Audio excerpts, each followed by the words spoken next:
Assalamu alaikum wa rahmatullahi wa barakatuh. Everyone, welcome. We have people waiting. Jazakallah khair for your waiting, brothers and sisters. We've been together this whole entire month of Ramadan. And you guys hopefully are not fed up with us, because definitely we are enjoying your feedback and your engaging conversations. Here we are with Mufti Abdul Rahman on the 26th juz of the Quran. We've been together. This is the 26th night of the discussion of Quran. And Mufti Abdul Rahman, how are you doing? Alhamdulillah, assalamu alaikum wa rahmatullahi wa barakatuh. I'm doing good. 26th juz today. We have the 26th night or 25th night today. So yesterday was 25th night was yesterday night. Today's the 26th night. So it was, nice odd night yesterday. Tomorrow's the 27th night, preparing for another odd night. So alhamdulillah, going good in i'tikaf. I was teaching Ramadan immersion program today from 6 to 7. So it was good, alhamdulillah. You look very bright. Is it the light? Is it the makeup? What is it? Definitely not the makeup, because I don't have any. The facilities over here for showers and stuff is not the best. So it can't be that for sure. Tell me that's your natural look. It might be the lighting. The lighting, yeah, it's a little bright there. Is it? Should I turn the lights off? No, we're fine. But just as you know how you all lit up on there, bright our evening up with this reflection too. Then tonight, inshallah. Bismillah. Let's go, Mufti Saab. Walk us through the 26 juz. I hope you're doing well. Did you check with your family how they're doing? Just Not really. You don't check with your family? They're fine. I can give you some family tips. You should call your family. Just check up on them. See how they're doing. Yeah, my kids are tuning in to our reflections. Don't worry. How about your wife? Who cares about the kids? It's about the wife. I'll call her after. Mia bibi razi kya kare kazi. That's before, not after. All right, let's go ahead, Mufti Saab. Okay. Bajan, so today we're doing 26th juz. And the 26th juz, again, there's many surahs. As we go to the latter portion of the Quran, there are many surahs in one juz. So you have Surah Ahqaf, you have Surah Muhammad, you have Surah Fath, there's 3 surahs. Then you have Surah Hujurat, those are 4 surahs. And then you have Surah Al-Dhariyat, which begins in the 26th juz. It's the 5th surah, but it ends in the 27th juz.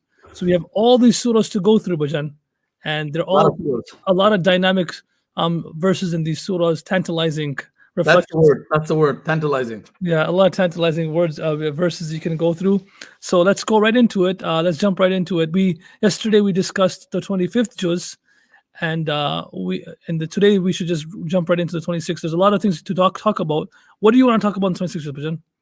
So Mufti Saab, you teach Surah Hujurat in the Ramadan immersion. Yes. So if people are going to enjoy Mufti Saab's reflection in Surah Hujurat, they can free access to the portal and watch the Ramadan immersion. Just if they go to Miftaah.org and Ramadan immersion, they can get the whole surah. So what my favorite part of this juz is, of course, you can probably guess. You know what it is? It's probably Surah Fath, right?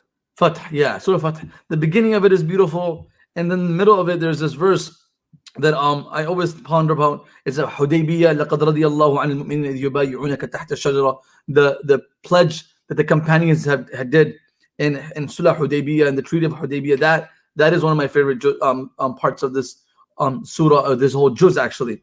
And then of course the way Allah describes Muhammadur Rasulullah وَالَّذِينَ مَعَهُ أَشَدَّاءُ عَلَى الْكُفَّارِ, the way Allah subhanahu wa ta'ala describes the people around the Prophet sallallahu alaihi wasallam, his noble companions. So these are definitely one of my favorite. Then in Surah Qaf, one of my most favorite surahs is Surah Qaf, and this part of it is وَلَقَدْ خَلَقْنَا الْإِنسَانَ وَنَعْلَمُ مَا تُوَسْوِسُ بِهِ نَفْسُهُ وَنَحْنُ أَقْرَبُ إِلَيْهِ مِنْ حَبْلِ الْوَرِيدِ. Verse number 16, all the way down. It's just pure, amazing recitation. Anyone that recites it, when I hear it, I'm just marveled by it. The whole Quran is like that. But this and the whole Qaf, Surah Qaf, is the way it speaks. It gets your attention with this strong, alpha word from the alphabets. Qaf, right? It's those mufakham words. Yeah. Qaf. It gets your attention, and it keeps your attention for the rest of the recitation. And then we have why lahum ma yasha'una fiha waladayna mazid. People is always curious, what is mazid? So that is also one. It just gets more interesting and tantalizing as we proceed in this part of the surah and the Quran. So Mufti Saab, I want you to go ahead, give us some insight of what you think is going on. So of course this juz has, again, as these surahs go on, Allah subhanahu wa ta'ala in these Madani surahs, he's speaking about, which is in a very interesting concept, right? And I mentioned this in Surah Al-Hujurat today. He's speaking about how Muslims should behave in their own community. It's easy. I said this today in my Surah Al-Hujurat class, that a lot of times it's easy and convenient for us to put a smile on our face and be nice to the teller at the bank. Hey, good morning, good afternoon, good evening. How you doing? How's your dog? How's your cat? Similarly when you're going, checking out at Myers or Walmart, you keep a good face. It's easier. Like we conveniently just do it. Similarly at our jobs, with our colleagues, with our boss. But then when we step into our homes, whether in our own Muslim community or when we step into the masjid, for some reason, those basic ethics and morals we leave them out the door, right? Yep. Sometimes we do things in our homes and say things in our homes that if we were to say at our workplaces, we would get fired. Definitely. If we were to say them to our colleagues and our people who are employees, we have a lawsuit against us. But we just do it, right? And Allah subhanahu wa ta'ala in these ruhama'u baynahum, Allah talks about the Sahaba in this right before Surah Al-Hujurat. He says these people are very merciful to one another, very nice and kind to each other, right? Right before Hujurat. Right before Surah Al-Hujurat starts, he talks about how they are with each other. And this is an important concept in Deen, where in Surah Al-Hujurat is also known as a Surah Al-Adab. He talks about the adab and etiquettes, and that's why this surah is very close to me, about the human being and mankind and what they should and how they should behave and how they should live their lives, right? So many times we have a smile on our face before we get home, but when we get home, our smile is gone. Our basic gestures, kind ethics, we don't have them anymore. So Allah is reminding us in these surahs that, look, it is important for you to behave in that manner, and if not better. But I say this in we have a boarding school, right? We have a boarding school, and what happens in our boarding school is we have like parents that come. It's a school, so parents come sometimes without an appointment. They just come in, want to talk to Mufti Sahib, want to talk to one of the teachers. So the staff, sometimes the hallway monitor or the office staff, sometimes don't like that, right?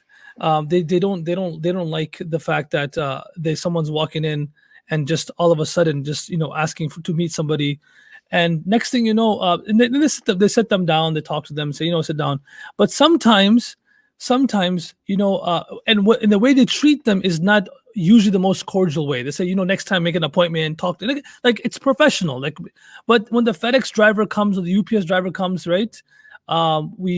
We're like, hey, how are you doing? How's everything? Take the box from him, treat him so nicely.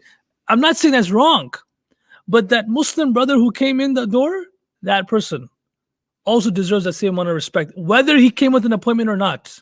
Yep. Sometimes we take those who are close to us for granted, and our ethics and morals with them are not at the same level as it is. It's not the same as the one with people who are outside. It's not the same as people who are outside. We are completely different. We have a different outlook of people and how we treat our own family members and the people who are close to us. So in Surah Al-Hujurat talks about this in a very beautiful manner. And that's why I think if you want me to dive right into it, Bajit, I can dive right into it. I go ahead. You're the scuba diver, right? Yeah. You have the license, you have the suit on, everything as well. Just make sure your hair doesn't get wet. No. The thing is, I'm gonna make sure it doesn't get wet for sure. I'm not a scuba diver, for sure. I've never scuba dived in my life, by the way. But now I will. Scared of water? I really don't know how to swim that well either. You do. I've seen you swim before. I can swim to save my life, but I can't really swim. I'm not. You're not an Olympian swimmer. I definitely don't want to see you wearing those little short swimsuits, and I don't want to see that happen. Yeah, go ahead. Oh man, so here it is. Like, so why when it is true that our colleagues and our friends at our work, we should treat them well. But when we die, the ones who come to our grave are gonna be the ones who are our family members, and they deserve, and are the ones who are close to us, our community members, and they deserve. Where is our janazah going to be read, Bajan? In the masjid. Who's going to put our body in the grave? The people of the masjid. So Allah is teaching us in this surah the basic principles of this. And I'll just go over one ayah which I went over today, which is an important thing. Allah says, "Ya ayyuhalladhina amanu la yaskhar qawmun min qawmin asa an yakunu khayran minhum ولا نساء من نساء عسى أن يكن خيرا منهن ولا تلمزوا أنفسكم ولا تنابزوا بالألقاب." Verse number 11. Verse number 11. Verse number 11 in Surah Al-Hujurat, which is the 49th surah. Look, let me just break this down, okay? Allah says, "O believers, لا يسخر قوم." Nobody should ever think of anyone lower than them. Sukhriya means to belittle somebody. To belittle somebody, right? That's what sukhriya means. And this is actually a trait of non-believers. There's two ways of saying mocking in the Quran. One is sukhriya, right? The sakhara, and the other way is istihza, right? And they're both incorrect. Istihza is more of just joking, make mocking, sarcastic, and sukhriya is more of like it could be just a body language gesture that you had, that you made someone feel lower than you, that you thought of him as lower than you. Allah says in the Quran that كُلَّمَا مَرَّ عَلَيْهِ مَلَأٌ مِّن قَوْمِهِ سَخِرُوا مِنْ. Every single time the nation of Nuh Islam saw him building the ship and they would walk by, they will do this. See the guy? I feel like it could also be translated discrimination. It could be, of course. Discrimination is one of the translations of sakhir, right? Yeah. They look down upon this. وَإِذَا رَأَوْا آيَةً يَسْتَسْخِرُونَ. وَإِذَا رَأَوْا آيَةً يَسْتَسْخِرُونَ. This is a sign of a non-believer. That whenever they see a sign of Allah, they take it lightly. You know, Abdullah bin Abbas says, if you were a person of Quran and read Quran, and you find yourself in Akhirah in the fire of Jahannam, then know it was because you took it lightly. Yeah, you made it a joke. He made it a joke. He made it a joke. Yes. Abdullah bin Abbas. May Allah forgive us. Yes, you know, so that's why, you know, هذه القراءة فأين البكاء. You know, when people would recite Quran before, they would say, yeah, this is recitation, but where's the crying? Where's the crying? You know, where are the tears with the recitation? Because they were so cognizant of the fact that they did not want to make the recitation in the Quran a joke. They wanted to be so serious, and they didn't want to do that. So here, this word sakhar means that the people of Nuh are like, oh, this guy, man, making a boat, making a ship. There's no water around here. And in taskharu minna fa inna naskharu minkum kama taskharun. They said, look, if you make a joke of us today, the day is going to come, we're going to joke about you the way you used to look down upon us. So sakhir has this really important meaning over here about looking down upon, and we do this, and over here it means everything. So next time you see a sister not wearing a hijab, or next time you see someone, a Muslim brother, you know, doesn't have a beard, doesn't have the big turban like I'm wearing, you know, whatever you see, it doesn't matter. Who are we to determine who's better in the eyes of Allah? Allah only knows that. That's something of the heart. Correct. It has nothing to do with appearance. If it was to do with appearance, then that would have been easier. It has nothing to do with appearance. You see, remember that story about the two people in Bani Israel? One was a mujtahid fil ibadah. It was a hard worker. He used to always worship Allah. And the other was a sinner. You know, and some hadith talk about him being an alcoholic. So the one who used to always go to the masjid and do ibadah, he used to say to that person who's a sinner, who's drinking, "Aqsar amma anta fihi." Listen, man, you got to relax. You got to stop. Take it easy. Take it easy. And the alcoholic would say, "Khallini wa Rabbi." Listen, leave me alone with my Lord. Leave me alone with my Lord. Now, at that point, there's nothing wrong with that. You're giving advice. You're giving sound advice. That's fine. That's not where this person got rebuked. So one day, حتى وجده يوما على ذنب استعظمه فقال أقصر. He said one day he saw him on a sin that he's like, man, this guy's just going overboard. This is really bad now, right? So like he's like, yo, chill out, stop, man. He said, listen, leave me. I'm not bothering you. I'm not bothering anybody else. I'm gonna let me, my Lord, handle my own affairs. You know, I don't need you to be part of it. Okay. I love this story. And then Abu Uthta Ali Raqiba, he says, have you been sent as like a supervisor, as an enforcer upon me? You know?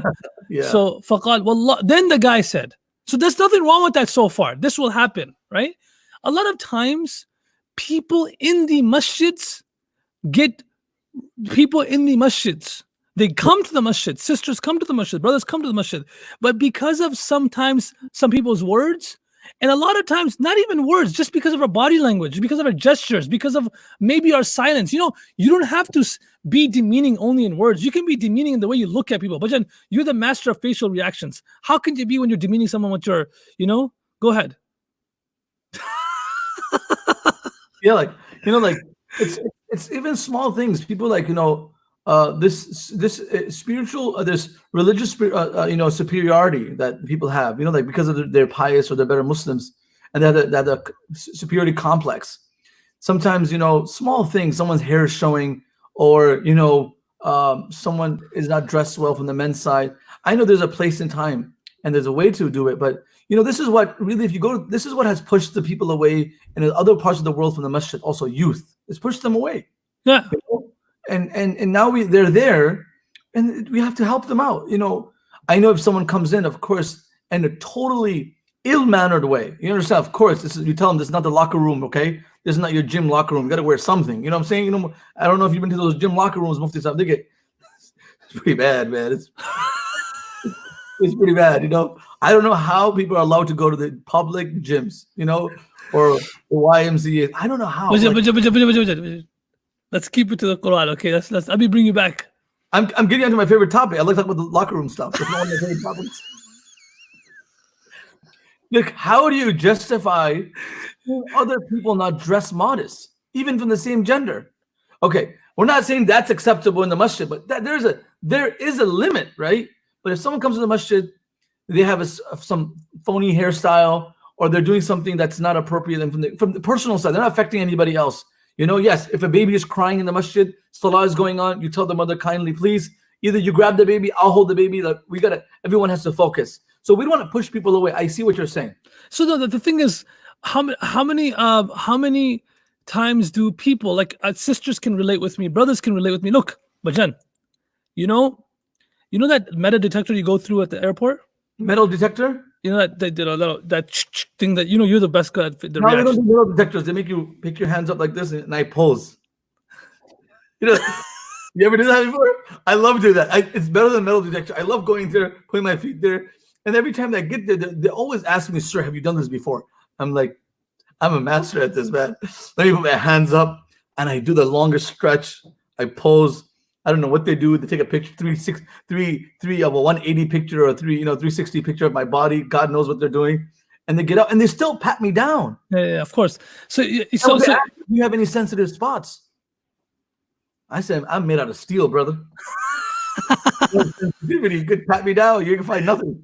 So how there's that one metal detector to see metal, but I believe nowadays, I'm sorry to say this, I don't want to be real blunt, but when I feel like when we walk into a masjid, even me, anybody walks in, even if a brothers walk in, a sister walks in, everyone, all of us nowadays as a Muslim community also have a metal detector in our eyes. Detect, look up, top to bottom. Is he okay? Which madhab? Which firqa? Boom, boom, boom. If he doesn't meet my criteria of my metal detector or my detection, then I think low of the person, or I'm not gonna talk to that person. You see what I'm saying? I feel that a lot as well. You go to communities, like you go get up for Jummah Salah, and whoa, man, like people look at you like, where is this dude coming from? They scan you right away. They scan you. Allah says, "La yaskhar qawmun min qawm." Don't do that. Don't scan people. Don't scan people. Beautiful. We're not the scan halal app. We're scanning people. All right, this dude's good. This dude's not good. You don't know that. Only person who can scan is Allah. It doesn't matter how you are up here, right? So that's why the Prophet ﷺ said when a person walked by, and this Prophet said, "What do you think about this person?" Right? And the Sahaba said, and if this person, if he intercedes for someone, no one will accept their intercession. If he asks for a proposal, no one will give their daughter to him. And then another person came who was popular, who was famous, who was well respected, probably wealthy in the community. And the Prophet asked about this person and said, this person is excellent, dresses well, looks well, everything is great about them appearance-wise. Prophet said the first person, that person, one of them is better than the other person in the world full of that person. Meaning, don't judge people. Don't try to come to a conclusion based on the way. So don't do that. So this hadith goes on. He says, this person says to him, listen, like you can't scan me, you can't judge me, right? So then he makes a statement. He says, Wallahi la yaghfirullahu laka abada. Allah will never forgive you. Okay? That's bad. Allah will never, wala yudkhiluka al-jannah, and Allah won't give you Jannah. All right? So we have our own set standards of what we think is important in deen. Like everyone has their own set. I'll give you an example. I'm sorry to say this, but every culture has their own set standards of what they think is really important, and if you hit that level, you're good. So for example, some of us from like some Desi backgrounds, we are like very strict on dabiha. Khalas. Say it again. What are we on? Dabiha. Okay, I want to make sure I hear the word right. Yeah, like it has to be. Oh, the chicken has to be. Even go to restaurants. There's people who are very, which is good. Nothing. I'm like that, but I've seen some Desis eating zabiya and also drinking alcohol. That didn't make sense to me. No, but you understand the biha, right? Yeah. Then you have some cultures are very strict on Fajr Salah, right? You have to be there for Fajr Salah. Like the African American community, mashallah, when in the 50s and 60s, our elders that talk about when they accepted Islam, they were very strict on not smoking. Like smoking in their culture, like if you accepted Islam, you couldn't smoke. Wow, I didn't know that. Yeah, they were very strict on that. Like there's no such thing as smoking, right? And that was one of the things. So every culture, they're their own set standards. It's sometimes the standard of the way you look, the way you talk, everything about that, right? So we feel like the standards are set by Allah, and the thing that Allah has given so much time and attention to, we better listen to it. Allah gave these surahs over here in 26 juz. Allah gives so much attention and time to this aspect of just like how to behave within your own community, right? So this person, he says, you're never going to enter Jannah. فَبَعَثَ اللَّهُ إِلَيْهِمَا مَلَكًا. So an angel is sent to them. فَقَبَضَ أَرْوَاحُهُمَا. They both pass away. فَاجْتَمَعَ عِنْدَهُ. And they both are presented in front of Allah. فَقَالَ لِلْمُذْنِبِ أُدْخِلِ الْجَنَّةِ بِرَحْمَتِي. Enter into Jannah because of my mercy, through my mercy, because you always had good husn dhan in me, and you always, because of my mercy, through my mercy, enter into Jannah. وقال الآخر, and he said to the other person, أتستطيع أن تحضر على عبدي رحمتي? Are you trying to confine my mercy on my servant? You don't know that. Who are you? Who you become you could become the judge, the prosecutor, executor, everything. Who are you? The jury, everything. You do everything at once. أتستطيع أن تحضر على عبدي رحمتي? You think you can confine my mercy upon my servant? فقال لا يا رب. فقال اذهبوا به إلى النار. Take him to Jahannam. You see? Wow. And this is a Sahih hadith. So that's why this aspect of looking down upon people is very, very, very important that we don't do that. Because when we do that, one of the things Abdullah bin Mas'ud, he says, لو سخرت من كلب لخشيت أن أحول كلبا. He says, I'm so scared of looking down upon someone that even looking down upon a dog, that I'm so scared that maybe Allah will turn me into that dog. Right? So that's why, and what's the interesting thing about Surah Al-Hujurat? This foundation, the foundation of all akhlaq and adab, is set with few words before Allah talks about any adab. Before Allah talks about ghiba, before Allah talks about husn dhan, before Allah talks about looking down upon people, before any of that, He sets the record straight with how it would become easier for you to do that. But you want to hear this? This is beautiful. Okay? So in Surah Hujurat, there's basically eight basic commands. There's like 3 in verse 11, 3 in verse 12, and then there's 2 before that. So there's 8 of them. I mean, if you guys have a chance to go to my Surah Hujurat Ramadan immersion program, it would be really interesting. Can you also say something about backbiting in verse number 13 if you have some time? I will, but let's talk about the foundation. The foundation of this is what? وَاعْلَمُوا أَنَّ فِيكُمْ رَسُولَ اللَّهِ, right? Remember that the Prophet of Allah is among you. His life is among you, right? What does that mean? He said, look, the reason why our love for the Prophet ﷺ is the foundation of our life. And it is because we love him that we will also begin to love the people who love him. Okay? That's the foundation over here. So anyone who has love for the Prophet ﷺ, we will love him as well, or her as well. And if we cannot show love to those people, that is a direct sign that our love for the Prophet ﷺ is weak. Remember that poem of Layla Majnun Amurru ala diyari diyari Layla wa uqabbilu dhal jidar wa dhal jidara wa ma hubbu diyari shaghafna qalbi walakin hubbu man sakana diyara. So Majnun is going around kissing the walls of Layla, the city, the walls in the city of Layla. And people are saying, why are you kissing these walls for? And he says, I'm not kissing these walls because I love the walls, but I love the one who lived within these walls, right? So people who love the Prophet ﷺ, what happens is that is the reason why we love them. And if we are not going to think twice before saying something, insulting someone, or having a good gesture to the person, that means our love for the Prophet ﷺ is weak. And we have to work on that, right? So that's the foundation of our akhlaq and our adab, is that we're all one community. Are we going to, that's why the Prophet ﷺ, when he talks about brothers. Before you go ahead, there's a hadith in Tirmidhi that always scares me. Man عير أخاه بذنب لم يمت حتى يعملها. Anyone that criticizes a Muslim, a brother or sister for a sin or a mistake, and they continue to insult them, they will not die till they make the same mistake. You understand? Like that is frightening, because that is like, just if someone did something wrong or you think you're better than them, just stay silent and make dua for them, encourage them, but don't ever insult people. That's not acceptable. Exactly. So that's what I urge people to, so that we can. I mean, I said this in the beginning of Surah Al-Hujurat class. Look, what is missing in our society today is even basic ethics and morals. And Surah Al-Hujurat and Surah An-Nur and these verses over here teach us that, right? Is about how we behave. Allah says, "Innamal mu'minun ikhwa," right? The believers are like true blood brothers. What does that mean? A different meaning than we understand. I said it today in class today too. This is a different meaning. What is that? It is this. Look, true brothers. But you and me fight too. We have arguments too. True. Not really. So you're Mufti, man. I can't argue with you. True brothers will argue, will fight. Allah is already agreeing that's going to happen. Yeah. Right after the ayah about conflict, He says, "Innamal mu'minun ikhwa." Wow. Meaning conflict is bound to happen between, just like blood brothers and sisters have conflict, it's bound to happen. But he's saying, فَأَصْلِحُوا, be the one who goes out of the way and reconciles. And that right here, Bhajan, if we can hit on that, the reason why people do this, right? They can't let their ego go. They can't reconcile. They can't just basic ethics of not looking down upon somebody. Allah says, وَلَا تَلْمِزُوا أَنفُسَكُمْ وَلَا تَنَابَزُوا بِالْأَلْقَابِ.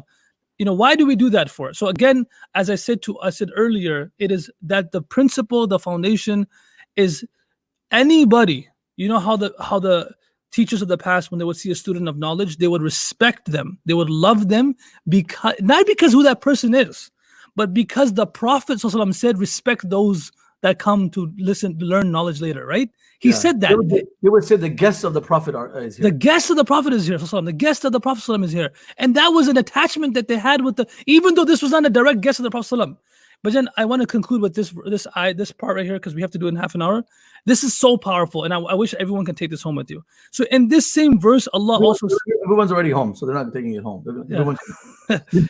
We have the first part, La yaskhar qawmun min qawm. Listen, we probably can remember how many times through our actions or words, someone has come to the masjid. But something we can't count is how many times, because of our actions and words, people have turned away from the masjid. That's scary, man. That's very scary. How many in our Hajj groups, in our Umrah groups, how many times someone will just do something unknowingly or say something because of that person, someone will get turned off for the whole day in Arafah, the whole day in Mina. You ruined that person. He spent $10,000, came there, in your my group. My Hajj is 17,000. You're a big shot, No, just I shoot big. Long shots. So that just because it doesn't, and it's not justifiable that you said I didn't mean it. That doesn't work that way. With words, with gestures, أَن تَحْبَطَ أَعْمَالُكُمْ وَأَنْتُمْ لَا تَشْعُرُونَ. It doesn't matter. You have to be more careful than that. Because when the wives of the Prophet they didn't mean it in a demeaning manner when they were saying that they were looking towards Zainab, right? A lot of us, they were making gesture that she's short. Safiya, was it Safiya or Zainab? It was Zainab. Okay. So Safiya was the one they were talking about, the Jewish background. Okay. Yeah, it was Zainab anha. Okay. And they were saying that she's short, right? And they were basically doing this. No, it's not like the intention doesn't matter at that point. The intention doesn't matter at the point. I like that. People say things like they say they have goodwill or good intention. Doesn't matter. Doesn't matter. It's like being racist and saying I had a good intention. Well, doesn't matter. That doesn't make sense. Yeah, exactly. Yeah, I had good intentions. That doesn't matter. Allah is saying that. He's saying, أَن تَحْبَطَ أَعْمَالُكُمْ أَنْتُمْ لَا تَشْعُرُونَ بِجَهَالَةٍ. Allah says, بِجَهَالَةٍ فَتُصْبِحُوا عَلَى مَا فَتُ. Yes, maybe you do it unknowingly. Maybe, but it's not just, you can't give yourself a pass for that. It's possible that your deeds will go to waste if you did that. So when it comes to others, intention doesn't matter. You have to be very careful. It's your responsibility to be diligent about this, right? You can have a good intention and you can hurt someone. You can get penalized for that. Yeah, you have to be careful. You have to think about what you're saying before you say something. Before the way you act, you have to think. You have to think before you act. Justify by saying, "Oh, they're just taking it too serious. Oh, they're just no. So it is our job to make sure they don't misunderstand it. So, for example, when they were doing that with Zainab, like, the short one, they were referring to Zainab anha as a shorter because she was short. The Prophet ﷺ said, this ayah was revealed. Don't do that. لا يسخر قوم من قوم. Don't do that. Right? Wow. And then the Prophet ﷺ, later on in his life, he said, the first one to meet me after. People make fun of people when they're fat. That's not acceptable either. That's like, of course it's not. Allah talks about this ayah. So then he says, the Prophet ﷺ said that the first wife to meet me after I pass away is the one with the longest arms, right? And women, the wives started stretching their arms. They started measuring their arms to see who had the longest arms. And guess who passed away the first among the wives of the Prophet was Zainab. And they realized the reason why the Prophet said that was he meant the most generous ones, and Zainab was the most generous one, and she's the one that met the Prophet after he passed away, the first one. So he right away set the record straight. Like, look, maybe today you think but in the eyes of Allah, she's the first one to meet the Prophet. Subhanallah. She has such a high status. Reverse their psychology. Bang, right in front of them. It happened with Abdullah bin Mas'ud. Remember?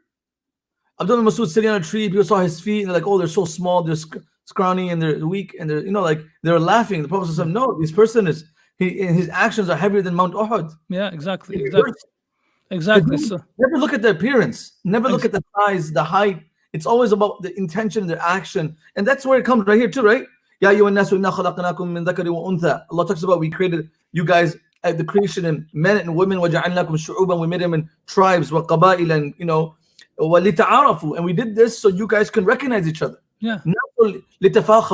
Allah made you Arab, someone Desi from the subcontinent, someone from Russia, someone from Turkey, someone from the United States of America, and someone from Africa. No one is better than anyone. The only reason Allah made these different races, different ethnicities, different tribes, all because so we can recognize each other. And Allah makes a very clear rule. Inna akramakum indallahi atqakum. The most honorable person in the eyes of Allah is the person who is the most God-fearing. Mufti Sahib, I love that story. I don't have time for this, but when our teachers used to say the story all the time, when Umar bin Khattab radiallahu anhu was sitting in a room, and in that room was Abu Sufyan, right, and the leaders of the Quraysh who had accepted Islam a little late. And then as they were sitting in the room, slowly, Bilal comes in, Suhaib comes in, Khabbab comes in. The Sahaba who had accepted Islam earlier, but they were not in financial or social class equal to these people. You understand? But they were the Sabiqun as-Sabiqun. They were the early forerunners of Islam. So when they started coming in, Umar bin Khattab started moving them back, started pushing them back. And they got offended. They said, we have never felt this disgrace in our life, that for you have pushed us back for these people who are not very well respected in society because of their class and their status. Umar bin Khattab radiallahu says, no. You guys denied the Prophet ﷺ when these people accepted the Prophet ﷺ. Even Umar radiallahu anhu, then he said, I'm afraid that today you've been pushed back by me, that you don't get pushed back on the day of judgment by Allah subhanahu wa ta'ala. Today is not a big deal, but on the day of judgment, because you thought you were big and you were someone that, who was respected, let's see what happens on the day of judgment. Then Hisham and Ikramah bin Abi Jahl, who were sitting there, this is the son of Abu Jahl. So what are we going to do? What can assure that on the day of judgment we're not insulted like this? Subhanallah. And then they changed their position of life and they gave the rest of their life for the cause of God. So these are things that people think that, because I'm richer, wealthier, I'm Arab or I'm Ajam. لا فضل على عربي على عجمي ولا عجمي على عربي. There is no. This has to be taken out. And Surah Al-Hujurat kind of like literally dismantles that ideology. Yes. And I feel like if a person who has bad akhlaq and racist starts to read Surah Al-Hujurat, I think they can find some remedy. So that's perfect. And we can end with this, the advice, the al-mafhum al-mukhalif of this word right here.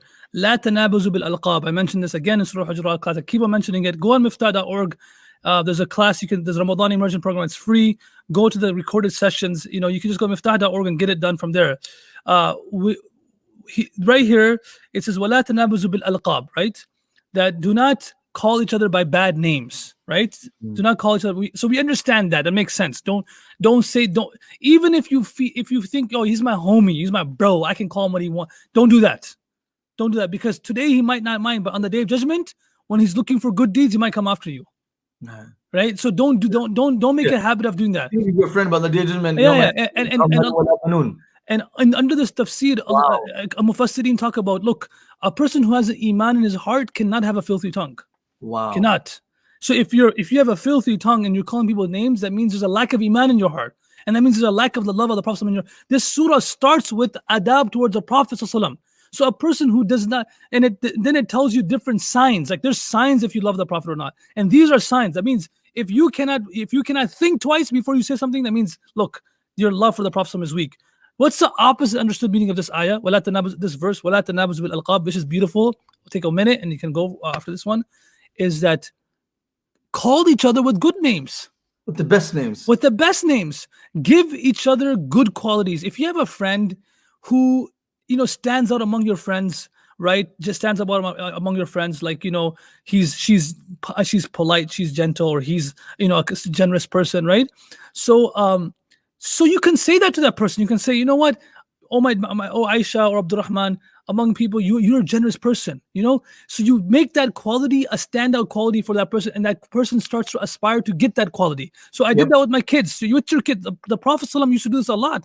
He gives Siddiq, Abu Bakr the name Siddiq. Right away. He gave Umar the name Faruq, the one who distinguished between haqq and batil, right? Between right and wrong. He gave Uthman the Nurain, the secret of the bearer of two lights. He gave Fatima az-Zahra, right? The one with the radiant face. He gave Hamza Asadullah wa Asad Rasul, the line of Allah. These were names that he gave to these people. Saifullah. And then Aminu Hadi al-Ummah Abu Bakr al-Jarrah. Like the trustworthy of this Ummah. He's the one. Even when he told Ali, Ya Abat Turab, he loved that name. Abat Turab, yeah. He's the one that came up with these, names that define these people's legacies for the rest of their life. Till this day, when we think of Umar, we think of Faruq. Till this day, we think of Abu Bakr, we think of Siddiq. And who gave that name? It was the Prophet _. So do this with your kids. Your wife. Do this with your wife, your husband, your kids. Oh, your sweetheart. I gave a quick example, like in the immersion program, about when I was young. One of the teachers, who was not even my teacher, every time he would see me, this culture is, right? This culture, not all the culture, but some culture, like, hey, gada. Yeah. You donkey. Yeah. And then some kind of monkey. It's so bad. Then sometimes they say like gada the putar. Like your son of a donkey. If you're calling your son the donkey is the son, then what are you, the father? You're like, like, why do we do this? No, exactly. So here you have, like, when I was young and I was like 9, 10 years old, probably 10 years old, one of the teachers in our school used to call me Hatim Ta'i. At that time, I had no idea who Hatim Ta'i was. My name's Abdul Rahman. I didn't have the courage to go up to him and ask him, why are you calling me Hatim Ta'i? This time. Yeah, so a time went by, and he used to, every time, because he used to see me opening the chip bag and eating in front of everybody and giving Coke to people, so he called me Hatim Ta'i, because he saw me always sharing my food and sharing my drinks. The little that you had. Yeah, little I was sharing with people, So the next thing, and one day I asked some of my classmates or elders in the community, I said, hey, in the school, I said, why does he call me Hatim Ta'i? And then I realized that they told me that Hatim was the father of Adi, a Sahabi, and Hatim Ta'i passed away before the Prophet was born, and he was known as the most generous Arab in the Arabian Peninsula. Yeah. And if someone was generous in the Arabian Peninsula, they would say this person is as generous as Hatim Ta'i. He became the pinnacle. He became the benchmark of generosity. Okay, that this person is, and the Prophet loved Adi because he was the son of Hatim Ta'i. So when I heard this, this is a teacher. Hatim's daughter was a prisoner. Hatim Ta'i's daughter was a prisoner. They got as a captive, and she said, Ya Rasulullah, do you know who I am? She says, no. She says, I am the daughter of Hatim Ta'i. You have to be nice to me. The Prophet freed her. Let her go. Because he loved Hatim Ta'i. Yep. Yeah, he loved the legacy he left because he was a generous person. So check this out, Bajan. Ever since I heard that this is a teacher who was not even my teacher. Ever since that day, generosity was a quality I aspire to have. Till this day, if someone asks me what is a quality that you would live by, want to die by, it's generosity. It's because Someone instilled that into you. Just someone instilled this person is Hatem Tai. Now I'm like, I gotta be like that guy now. Positive name. It's Positive. a positive name that led to this positive, work and effort to develop that quality. That's very powerful. And but then people that I'm not trying to be, you know me, but I'm not trying to be people that around me and my students, they know I'm not a good guy and all that, but they do know if we go to a restaurant, I'm paying for it. I love going to restaurants with you, Mufti Abdul Rahman. Yeah. When I go, I make sure I order more than $100, $200 worth of food because it's that you will always fight to take out your card to pay. But then, do they know your rule when it goes to restaurants? My brother's rule is Shaykh Abdullah's rule. Bajan's rule is if you're going to a restaurant and you're paying. No, one second. If you're going to a restaurant and you're paying for your food, always buy the same thing. Don't try anything new. Always buy the same thing on the menu that you ate before that you like. Don't try to buy something new. Don't be the discovery guy. Don't be the discovery guy. But if you go to a restaurant and someone else is paying for it, always buy something new so you can discover on someone else's money. But you're a smart guy. Smarty guy. The second rule I have on the restaurant is that if you're with me and if it's less than $100, I'll pay for it. Once it gets over $100, you pay for it. That's one of my rules too. No, so my students and everyone, they kind of know that about me is that this is a quality I wanted to live up to. I also noted this for my children. So I looked at Yusuf, and I said to Yusuf, Yusuf, you're a caring kid. You're very caring. You're very helpful. Okay, before you slept. And this is after I read the tafsir of this ayah. When I read this, I'm like, wow. You're applying it right away. I said, Yusuf, you're so caring. You're so nice. You're very helpful. I look at Muazi. I said, Muaz. I said, Muazi, you have such a kind heart. And so like after 5 minutes, my son's like, Abuji, what does kind heart mean? They start thinking about it. Wallahi, within a few days, I saw my son picking up dishes, putting them on the table, bringing water because I said you're caring and you're helpful. I saw him doing that. So sometimes giving them that quality that they can live up, Bajan. I have some gold things to say to you. This is deep, and you might lose oxygen listening to this. But what other thing about this is sometimes you find something that's in your son or your daughter that you might not find in the other child. Now you're trying to enforce it on the other child. Look at your brother. Look at your sister. They're so helpful. He's not maybe so helpful, but he's probably really nice with guests. Maybe he has a different social personality. We can't compare the two. So don't try to enforce a trait of one child or one person on the other person. Yeah. Even with your spouse. Oh my God, their husband does this. He changes diapers. I think you should change diapers too. Well, no, I'm just like women start to compare husbands like other people, like husbands try to compare other wives to they sit down like, oh, my husband does this. Women, please don't tell any wife what your husband does, okay? Because you're going to confuse other people's marriages, okay? But and husbands shouldn't do about their wives either. Yes, exactly. Like my wife cooks food. My wife does everything. My wife she drives me around the city. My wife works. I sit at home and sleep and eat. Like, no, doesn't happen. So let's be realistic in all these perspectives. But what you're saying is once you've identified something good about someone, hone it. Praise them about it. Like, I know you're generous. I'm not going to tell you, Shaykh Abdul Rahman, become a fundraiser. I know you don't like fundraising, right? And you think I'm good at it. So you can say that. So there's some things that I know one person is good at, encourage them. And if someone else is not good on that, don't force it upon them. Find something they're good at and encourage them for that too. Absolutely. You know what's going to happen? This is what's going to happen. Remember that, was it you that said that? About the fast, the person that was doing tawaf and he used to steal? Yeah. That story, that was a beautiful story. Like that door of that good that he does, or your child is doing, helping his grandparents, helping his neighbors. He doesn't pray salah, but one day, all the praise that he gets from the neighbors, you and the love that you give, he will eventually come back to prayer. He'll come back to deen, and that's what I think is very powerful. Bajan, did you ever think about this? Why is one of the first rights that a parent has upon their child is to name them a good name? Why? Naming a good name. That's what the Prophet had so much emphasis. So much. I'm not going scuba diving right now, but think about this. But mine was. But my point was heavy, wasn't it for you? Yeah, it was good. Yeah, like, so I see what you're. I see what you're saying. I see that, making sure you give a child. No. What's the wisdom? Behind naming a good name? The Prophet said the best of names is Abdullah and Abdul Rahman. MashaAllah, right? And you know what's the wisdom behind good names?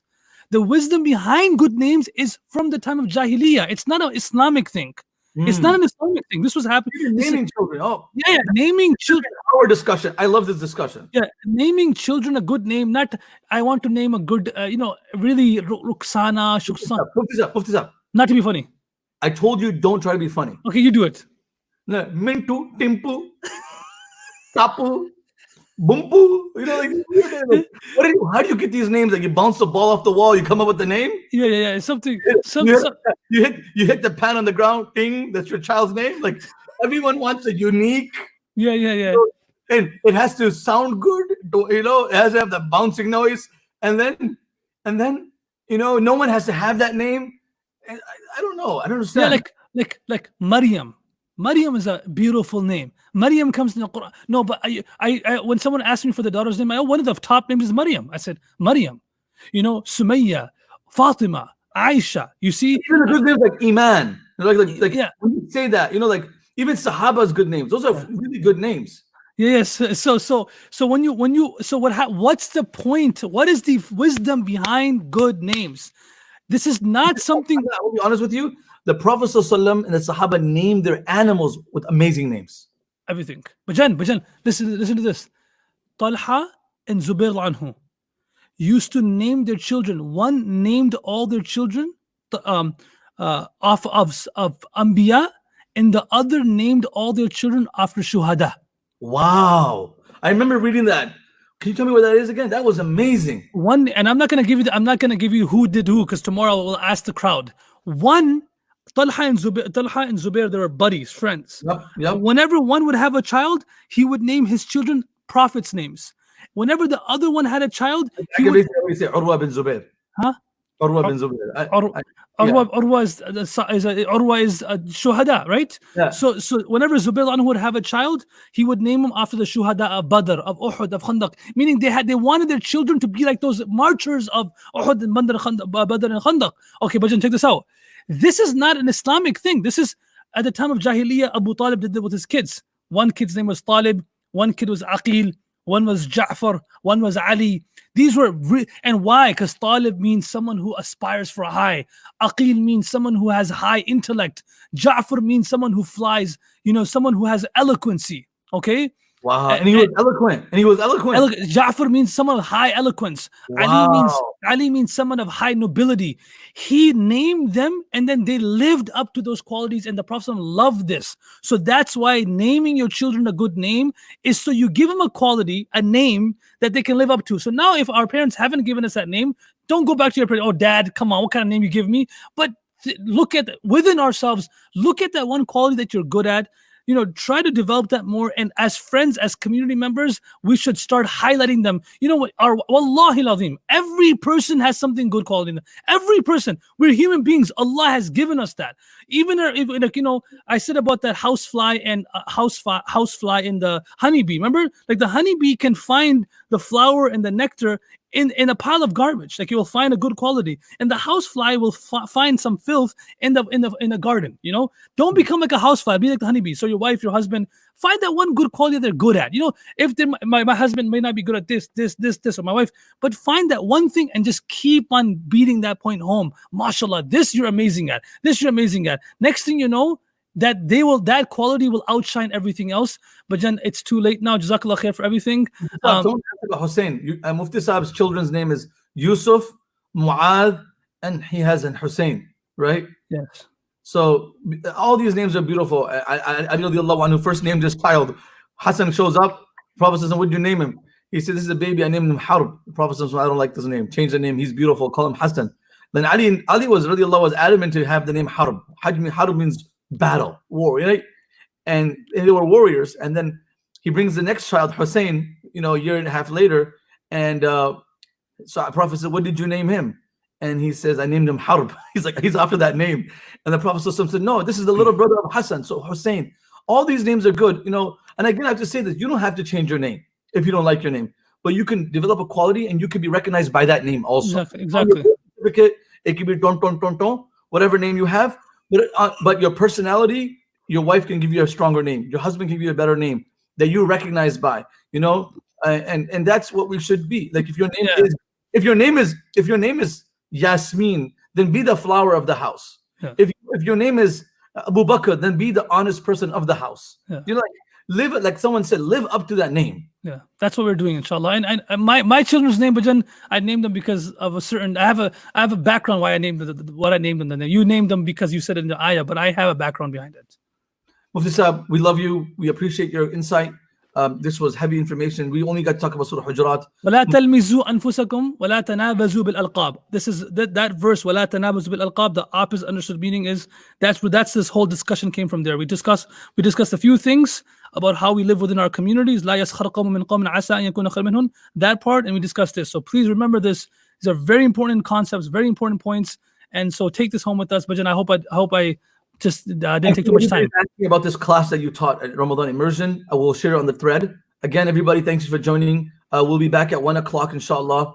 I'll be with Mufti Abdul Wahab at 1 o'clock for the last 10 nights of Ramadan. And these are the last few days of Ramadan. If you are not a Miftaah sustainer, I recommend you please join us as a Miftaah sustainer. Please like our series that we're doing, the reflection. Please share it. Please keep us in your du'as. Bajan, before you end, I'm sending this on the homepage of Miftaah Institute, on the homepage. Everybody, please, if you can go there and write your children's names, and if you have a picture, you can put. There's a Google form you have to fill out. It's on the homepage. We want to appreciate them. We want to send them a card from like Shaykh Abdullah and myself on Eid Day. So if you write their names down, and if you have a picture of them watching our what I really want for them is if they could send a picture of their kids watching. So many people send me pictures of their families and their kids watching the screens. If they could send that, I would like Miftaah, with your approval, to share it on their Instagram page with their captions of the kids' names.